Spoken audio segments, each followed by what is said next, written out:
Mission सिंदूर की हो रही दोबारा तैयारी। जी हां दोस्तों, आपने सही सुना। मिशन सिंदूर 2.0 की दोबारा तैयारी शुरू कर दी गई है। 22 अप्रैल को पहलगाम में जो आतंकवादी हमला हुआ था, उसमें कई माओं के सिंदूर उड़ गए थे। उसी पहलगाम हमले का बदला 7 मई को रात के 1 बजे लिया गया, जिसमें उन आतंकवादियों के ठिकाने पर हमला किया गया। लेकिन भारत सरकार और भारतीय देशवासियों के लिए ये काफी नहीं है। हाल ही में आई खबर के अनुसार भारत दोबारा हमला करेगा पाकिस्तान पे, और ये हमला पहले हमले से भी दर्दनाक हो सकता है। और इस मिशन का नाम मिशन सिंदूर 2.0 रखा गया है। मिशन सिंदूर की बात करते हैं तो मिशन सिंदूर में 7 मई को रात के 1 बजे पाकिस्तान में इन 10 जगहों पर हमला किया गया है।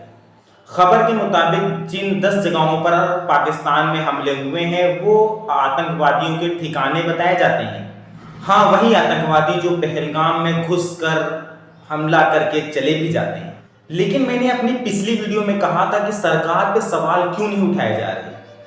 जब भी किसी देश में हमले होते हैं तब उस सरकार को जवाब देना पड़ता है, उसकी जनता को, और सरकार को भारी नुकसान भी होता है।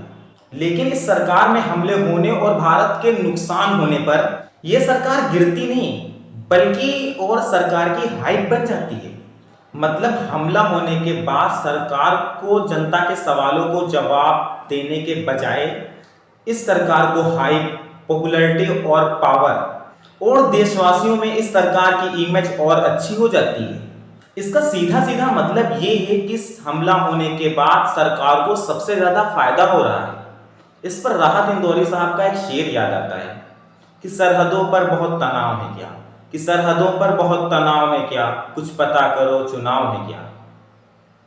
और रही बात पहलगाम हमले की, तो अगर ये पाकिस्तान ने हमला किया है तो इस पर कड़ा जवाब भी देना पड़ेगा पाकिस्तान को। तो इस मिशन सिंदूर से अच्छा कोई और मिशन नहीं है, क्योंकि इस मिशन में हमारे सैनिकों ने उनके घर में घुसकर उन आतंकवादियों को ढेर किया जिनको लग रहा था कि अब वे सेफ हैं। और अब हाल ही में आई एक रिपोर्ट के अनुसार ये हमला रुकने वाला नहीं है, क्योंकि भारत ने हमले का अलर्ट जारी कर दिया है और मिशन सिंदूर 2.2 को चलाने की तैयारी कर रहा है। भारत अब पीछे हटने वालों में से नहीं है। भारत ने बता दिया है कि अगर तुम 2 मारोगे तो हम 200 मारेंगे, वो भी घर में घुस करके। और अब पाकिस्तान भी जंग की तैयारी में लगा हुआ है। दोनों देशों के पास परमाणु शक्तियां भी हैं। अगर पाकिस्तान और भारत के बीच वर्ल्ड वार 3 होता है तो पाकिस्तान के साथ साथ इंडिया को भी भारी नुकसान का सामना करना पड़ सकता है और करोड़ों लोगों की जान भी जा सकती है, क्योंकि वर्ल्ड वार 1 में 1-2 करोड़ लोगों की जान गई थी और वर्ल्ड वार 2 में 7-8 करोड़ लोगों की जान गई थी। और अब वर्ल्ड वार 3 की तैयारी चल रही है। अगर वर्ल्ड वार 3 में दोनों देशों ने 50% भी अपने हथियार इस्तेमाल किए तो कई शहरों में तबाही भी आ सकती है। कई लोग चाहते हैं कि युद्ध ना हो, क्योंकि जिन लोगों ने ऐसे युद्ध देखे हैं उनको पता है क्या क्या होता है। खाने के लाले भी पड़ सकते हैं युद्ध के बाद। ये युद्ध सिर्फ एक ही तरीके से रोका जा सकता है, जैसे इजराइल और फिलिस्तीन के युद्ध में भारत ने बीच में आकर समझौता किया था। ऐसे ही भारत और पाकिस्तान के युद्ध को अमेरिका और चाइना जैसे देश रोक सकते हैं, और अमेरिका ने तो कई बार भारत और पाकिस्तान के युद्ध को रोका भी है। लेकिन अगर ये युद्ध हुआ तो दोनों देश बहुत गंभीर स्थिति में आ सकते हैं और इस स्थिति को संभालने में कई वर्ष लग सकते हैं।